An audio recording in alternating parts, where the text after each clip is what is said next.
muddy base, and the curvature of the glass represents the south branch bending into the main stem.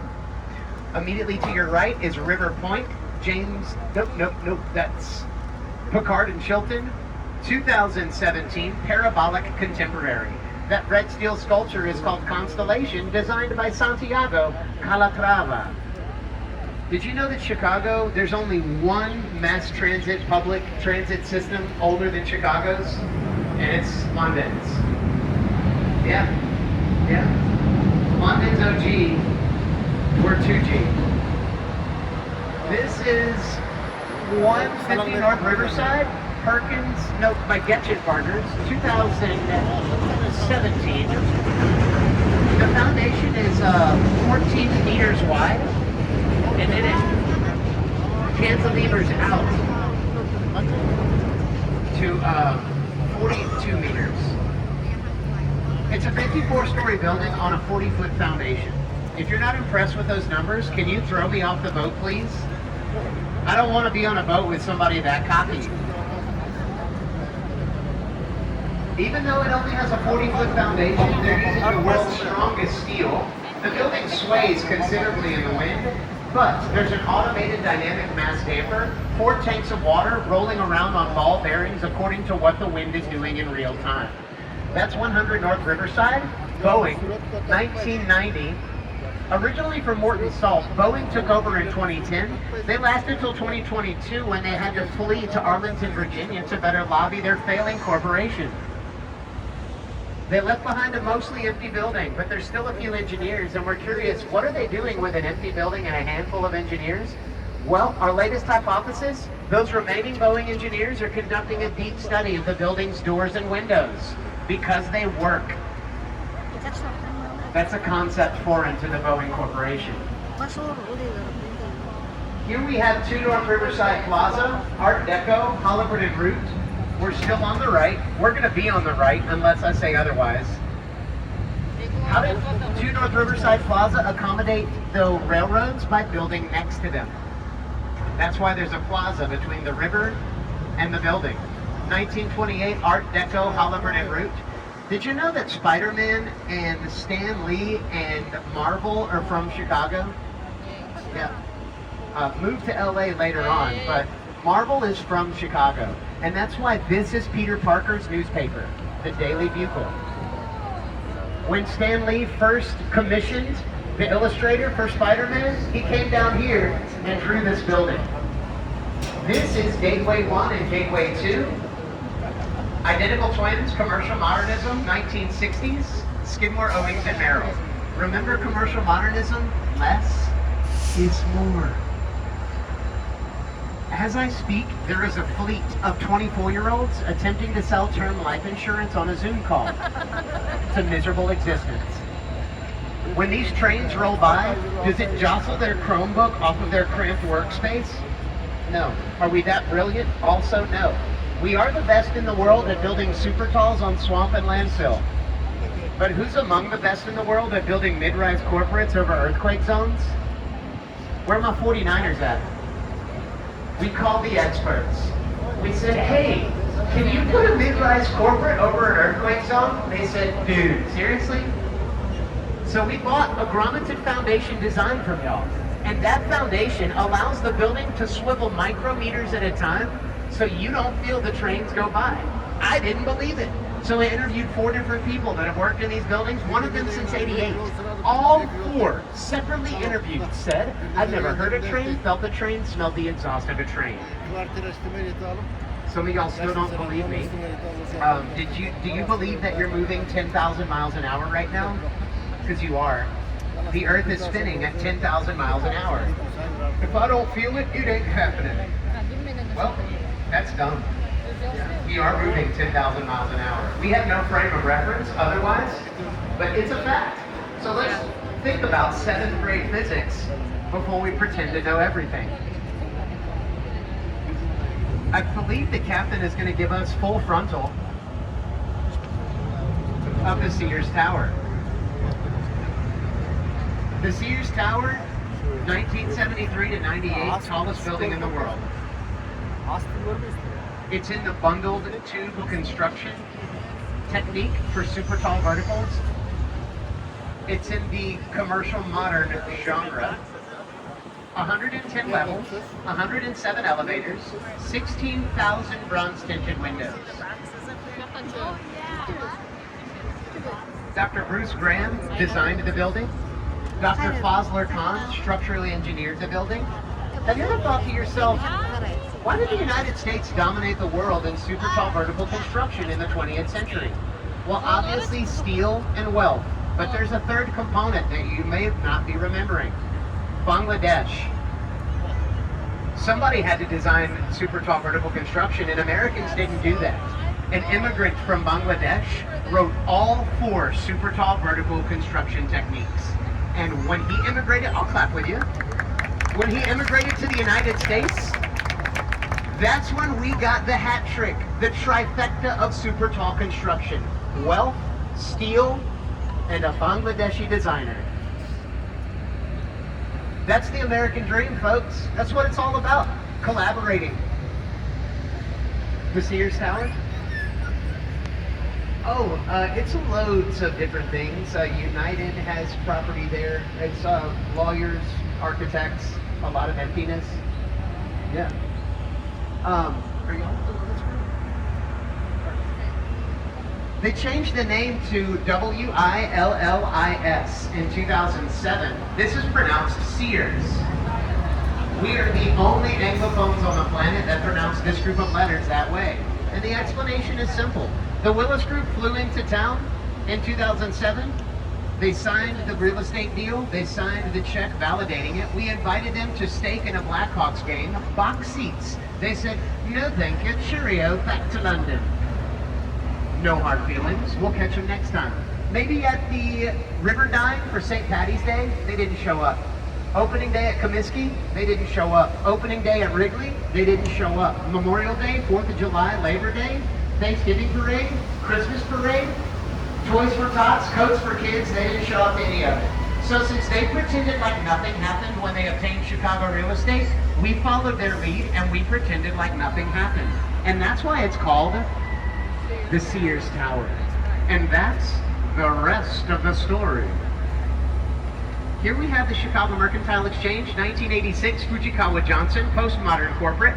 The towers were designed to fall out a centimeter every 10 stories. When they put the heavy trading floor in the middle, it righted the towers to 90 degrees plumb.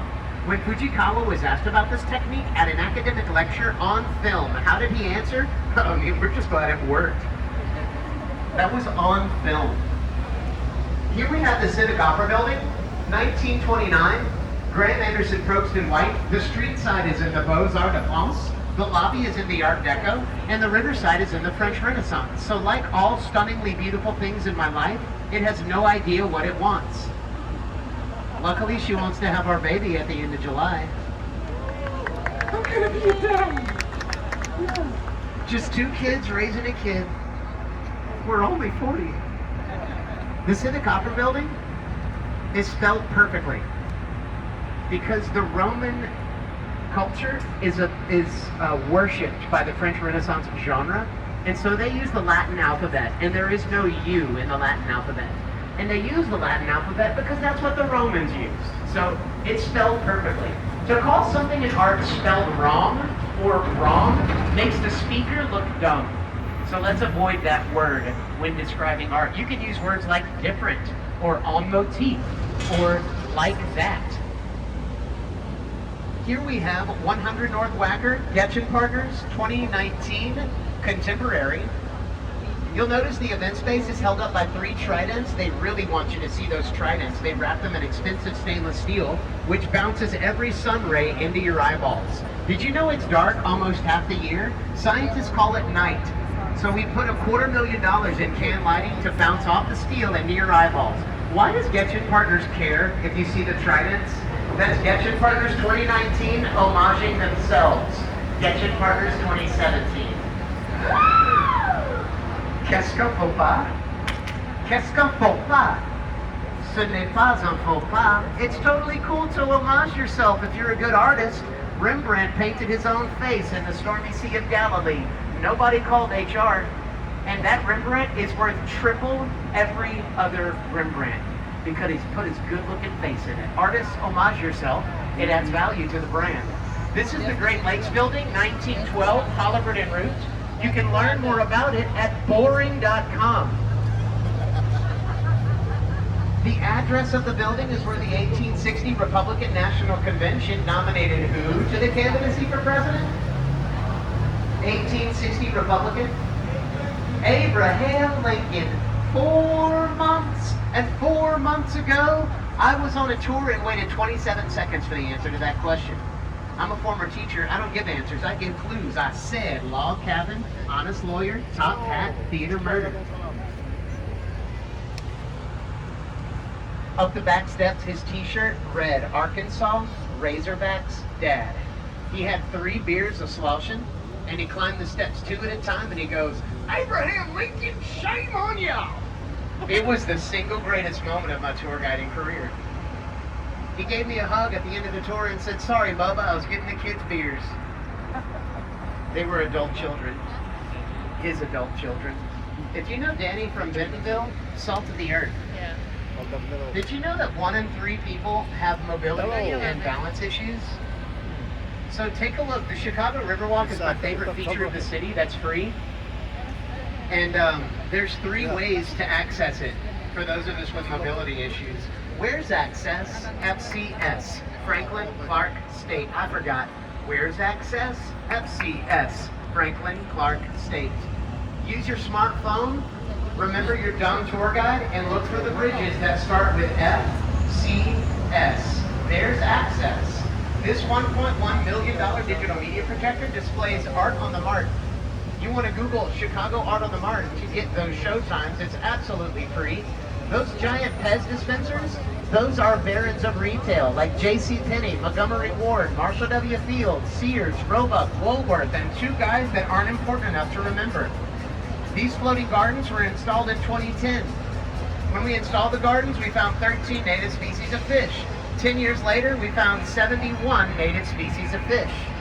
Turns out, like mammals, fish prefer to meet up and get down in soft material, and not reinforced concrete. Isn't that wild? Yeah, it's crazy to think that fish will reproduce more if you give them a soft space to do that. We did the math and the science. The fish did the rest. Chicago's got more moving bridges than any other city in the United States. Pittsburgh has more bridges. Chicago has more moving bridges. Quality over quantity. These bridges are called trunnion bascule bridges, which roughly translates to pivoting lever. This is the Clark Street access. You see the ramp camouflaged in the amphitheater. Immediately to your right is a LaSalle Wacker building, Hollywood en route, 1928. Art Deco. What is Art Deco? I thought you'd never ask. Rule number 1, decorated base and caps. Rule number 2, vertical lines of decorated windows, drawing your eyes to the top. And rule number 3, at least 1 setback on each cap. You are now qualified to do my job. FCS, there's Access. Franklin Clark State. High on your right is 55 West Wacker, C.F. Murphy, Brutalism, 1968. We call it the Danny DeVito. It brings a smile to so many people's faces. It's been in over a dozen films, and it's surrounded by smoking hot colleagues. So that's 3 for 3, Danny D. Looks like we're keying up for a live music Thursday night. Hopefully nobody's keying anything else up.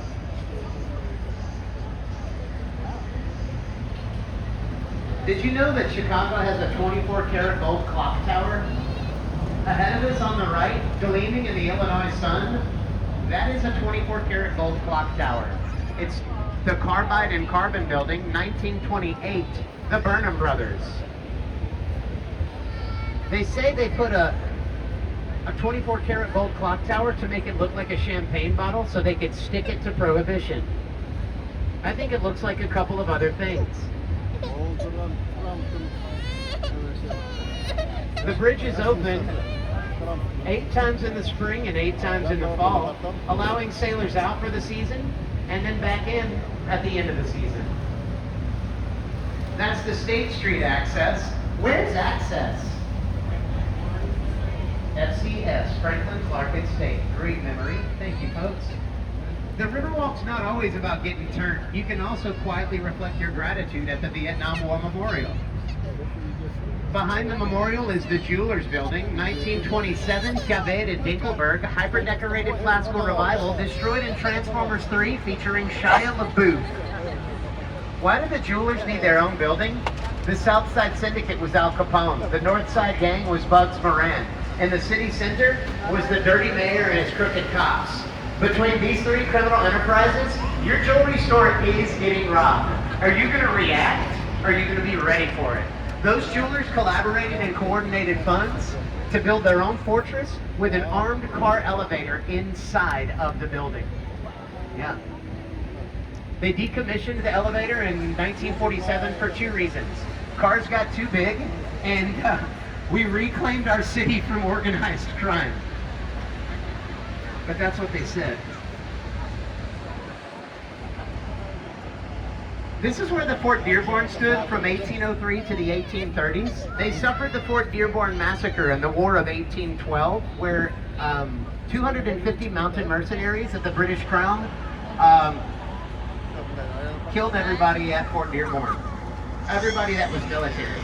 All is fair in love and war. Why did they take any prisoners?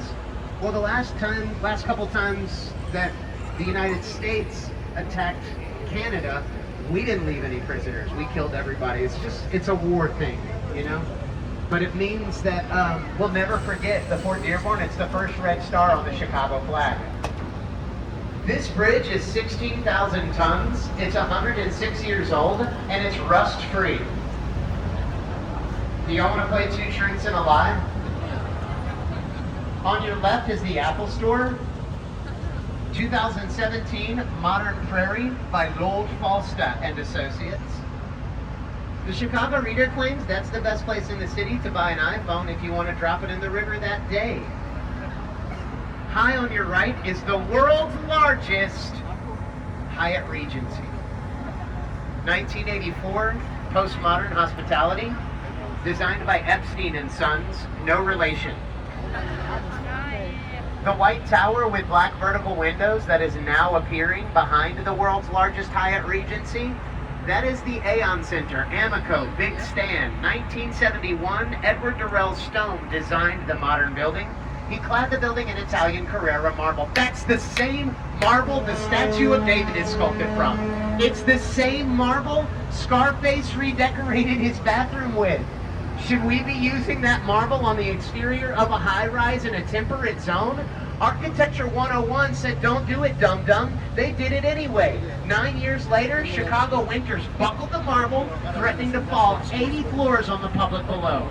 They had to pull it all off and put up Carolina granite. An $80 million mistake in 1980, adjusted for inflation, that's a bajillion, quadrillion, fulfillion dollars.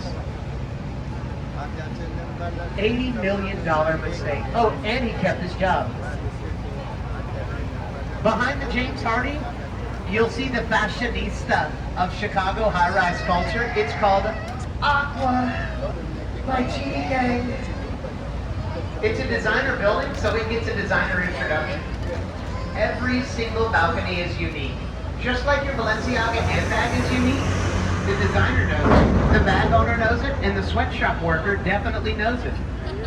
Let's look behind the James Hardy and behind the Swiss Hotel at 2009's most beautiful building in the world. It's called Aqua by Genie Gang. Did you know that fewer than 1 out of 10 architects are women? Can you imagine how challenging it might be to win the most beautiful building in the world as a woman? Genie Gang knows. A lot of us know. I should say a lot of you know. But she got a standing ovation at the award ceremony because she deserved one. 9 out of 10 chance it's not going to be a woman. But she fought that and won. Take a look at the St. Regis Hotel and Towers. 2020, contemporary, Genie Gang again. And what awards does it hold? The most beautiful building in the world. I'm sorry, that is not, nope. The tallest building in the world designed by a female lead architect. That is the award for this one. Wow. It is 6 different hues of grays, greens, and blues placed strategically to draw your eyes into the curves and out to the flares. A lot like our Saturday night dance outfits. There's a blow-through near the top that allows wind to blow through. If there were no blow-through, the building would sway so dramatically that the toilets would develop a bidet nobody ordered. I got an email, said they didn't like that I editorialized that part. That's not editorializing. That is literally why they changed the design of the building, to keep the water of the toilets. Liam, it's good to see you, bub. Hey, thank you. I'm gonna reinvest that positivity into this group. Hey, friends. Oh, I miss you so. Yeah, I used to moonlight as a kayak guide. Best job I ever had. You can say whatever you want on kayak tours. Whatever you want. It's a lot of fun. Why'd we reverse the flow of the river in 1900? Diarrhea, tuberculosis, cholera, dysentery, mercury poisoning, lead poisoning, hepatitis A, B, C, D, E, F, and G, and several other pollutants were dumped into an open sewer called the Chicago River. That flowed into Lake Michigan, where we get our drinking water today and every yesterday. What was the solution for 1890 Chicago? Not in my lakefront. Reverse that water and poison somebody else's. Get it out of here. Well, it's going to poison some. I don't care. It's not my problem.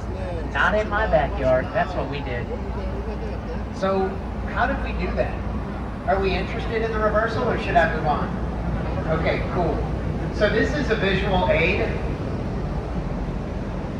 This forearm is the Chicago River. This freakishly huge bicep is Lake Michigan. This is the Des Plaines River, and this freakishly huge bicep is the Mississippi. Please spy with your little eye. The Des Plaines River, Chicago River, and Lake Michigan are on a similar plane of Earth's crust. Where's the Mississippi River? It's way down here. We dig a canal connecting the Chicago River to the Des Plaines River. It's called the Sanitary and Ship Canal. The Sanitary and Ship Canal causes siphon suction from the Mississippi River's lower gravity and physics. It siphon sucks water from Lake Michigan through the Chicago River, through the Sanitary and Ship Canal, into the Des Plaines River, Illinois River, Mississippi Gulf. That's how we reversed the flow of the Chicago River. Did St. Louis take us to court twice for flushing on their front door? And why did we win both times? Because of precedent. Someone had set a precedent of dumping unfiltered, unfettered, raw dog water onto Memphis for 40 years. What was that city called? St. Louis. Yeah, that's who it was. They set the very precedent that beat them in court. But they ain't no slouch. Have y'all had their ravioli or their ribs? Oh my gosh. St. Louis is an eating town. Also, they took that Chicago nasty water, put it in an amber bottle, slapped a red and white label on it, and sold it back to us as Budweiser. St. Louis ain't no slouch. That's not what Budweiser is. That's Chicago's Budweiser. Just I drink Budweiser after I cut the grass. I don't have a yard. When we reversed the flow of the Chicago River, it started draining 20% of the world's drinking water from the surface. Is that a good idea, to drain 20% of the world's surface drinking water into the ocean? Just like this boat, nobody cared. Nobody. Except Ontario. Oh, by the way, 20% of the world's fresh drinking water at the surface, that's also called the Great Lakes. It's another name for it. Ontario rocked up 21 years later, and they said, Chicago, you tripled your economy with this canal. You tripled your population with this canal. Incredible, lake neighbor. I mean, wow. Now listen, could you finish the job here? If you could lock up Lake Michigan's water from spilling in to the Gulf of Mexico and just regulate how much water we're using, that would be ideal for the Great Lakes and the world's drinking water. Chicago said, get out of my office. Ontario apologized. Any Ontarians on the boat? Any Canadians? Welcome. Where are your 29 other friends? I used to have 30 Canadians a boat ride, and suddenly y'all stopped coming. Yeah, that tracks. I'll never know why. Yeah. Ontario apologized. They said, "I'm sorry I ever considered you a co-leader at the Great Lakes." Then they lobbied 7 United States to file a class action lawsuit against the city of Chicago. One of those states was named Illinois. A2, mama? A2? If you're stealing water from the community well and your mom sues you for it, I think you did it.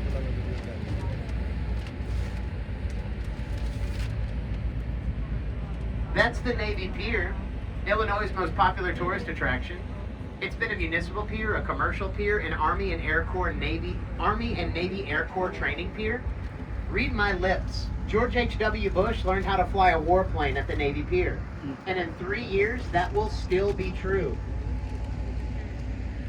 The Ferris wheel, that one can hold around 400 people. The original Ferris wheel could hold 2,100 people. Not only did we debut the world's first Ferris wheel, we debuted the Cracker Jack, the Brownie, Instant Pancake Mix, Ice Cream, Pabst Blue Ribbon, American Obesity, Alternating Current, Serial Murder Criminology in North America, the Zipper, the battery-powered passenger ferry. I'll stop before we fall asleep, but it was an incredible time to be alive. Did you know that 1 in 3 Americans in the 1930s thought that electricity was supernatural? So I want you to think about how many Americans in 1893 thought electricity was supernatural. That's pretty nuts. We hosted the World's Fair Columbia exhibition in 1893. This is a celebration of all things that have changed in the Western Hemisphere since Columbus and Spain set up a trading route between the Americas. Look, we all know he didn't discover anything, but he did set up a trade route, and we're going to give him credit for that. And can you imagine Italian food without tomatoes? Pre-Columbian exchange, no tomatoes in Italy. How about a good old shepherd's pie without any potatoes? There were no potatoes in the British Isles before the Columbian exchange. And that's what we were celebrating right here in 1893 when we debuted all of that incredible stuff. That's the Lake Point Tower, 1968, Schipperite and Heinrich, trilobal curvilinear modernism. Oprah never lived there. That's an urban legend. Tom Cruise lived there, who apparently does his own stunts. I'm so tired of hearing about Tom Cruise doing his own. I was like, dude, you're a 70-year-old athlete. Good job. Great. Why don't you join the Jerry Olympics? The Lake Point Tower had actual celebrities like Sammy Sosa, Mark McGuire, Frank from Station 11. Mr. T would be my favorite resident of Lake Point Tower. I pity the fool who likes anybody else better. 400 North Usaba Lakeshore Drive, contemporary. It'll be open and partially occupied by Christmas of this year, and that is a horse you can bet on. This is the newest residence on the Chicago River's main stem. Hey folks, we're a hospitality company. We want you to be comfortable, and our bathrooms are wide open right now for you to use. When we get back to the dock, they will be locked and closed. We can't keep our tours on time if we let you go to the bathroom in between the tours, but I am telling you right now that our restrooms are free and open to use right now. Take advantage. Also, let's model time management for our family. Let's not be that family taking group photos at the 45th minute of a 45-minute tour. Maybe we can take those photos before the 45th minute, like in the 44th minute. Any other minute besides the 45th minute would be helpful to the unloading process. This is the Centennial Fountain celebrating 100 years of the reversal of the Chicago River. This is the only river on the planet that has been permanently reversed by humans that is still running today.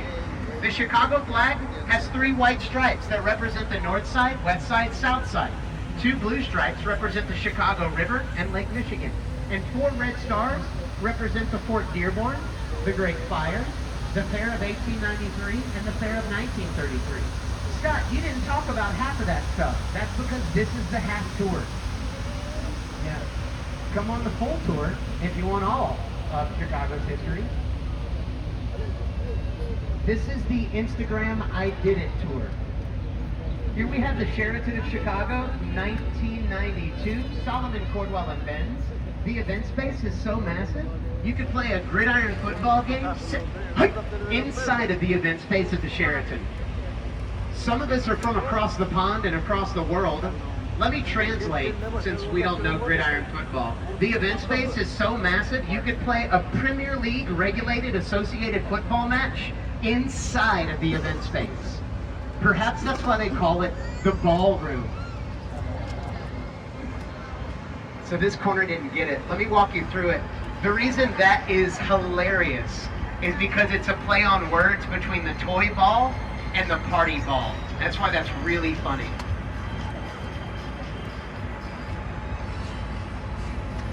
I'm not sure they. Hey, Everett. That's my friend. I only have a handful of friends that acknowledge me in public, so I have to take advantage of it. Ahead of us, you'll see the Wrigley Building. So nice, I'm talking about it twice. That clock tower is an homage to the one La Giralda in Sevilla, Spain. If you look at the clock tower and you go 12 stories down and 2 fingers to the right, you'll see the world's first high-rise skywalk in recorded human history. I wonder if the first people to use the skywalk were named Luke and Leia. Skywalker! They kissed. Immediately to your right is the University of Chicago's Bleacher Center, 1994, Dirk Lohan Postmodern Academic.